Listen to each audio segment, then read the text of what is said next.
Ngano man ang Katoliko maghandom man sa November 1 o November 2 sa sementeryo? Naa ba na sa Biblia? Naa. Okay, tubag. Wala lagi pizza ang Biblia. Kaya ang Biblia lagi dili, lagi kalendaryo. Ayaw gini mo ang kalendaryo ng Biblia.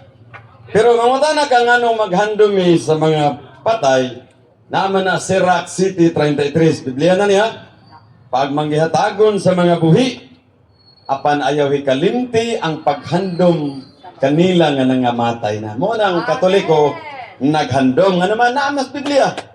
Pero mamutana ka kunog dos, November 1 o 2, hindi lagi na kalendaryo ang Biblia. Amo maning kasaulugan kay kami may nasayod, mo amani, wa may inyo, o niya inyong kalag, di man ninyo haampuan, kay mura ra magbasura sa inyo, pag magkamatay, ilabay, wa na mo'y handom-handom.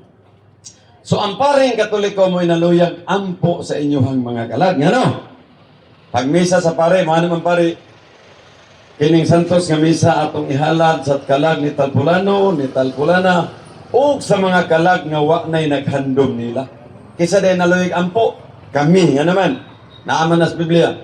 Dos Makabiyo 12, 43, sangkot sa unahan, nga si Makabiyo nagpaamot og mga salapi og niabot ni 2,000 para ihalad sa mga kalag nga nangamatay na. Kay nga no? Kay ang pag-ampo alang sa nangamatay na, o sa kabuhat nga Diyos nun og makaluwas. Salvitic dahil sungwarin ang paghandom, paghalad, pag-ampo sa nangamatay na. Ano? Imong mama, buutan kayo mo'y nagpadako nimo, karon namatay na. Unya na pastor na ka. Dili na bagid ka makahangyo sa Ginoo nga Ginoo. Hatagi inton sa pahulay ang akong inhan. Di na gid bagaya bugat ng gigayo?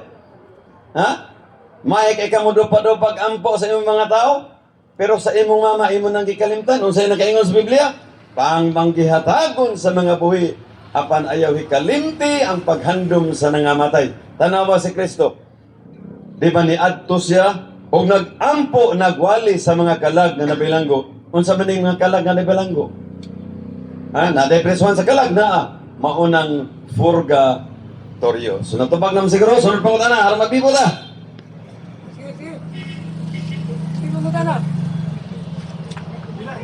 Sige. Ikatulong pangutana. Nga naman ang Katoliko kada lakaw mangulos, kada mga tugsimbahan mangulos, kung dili ang man sa pangulos, muala pa mo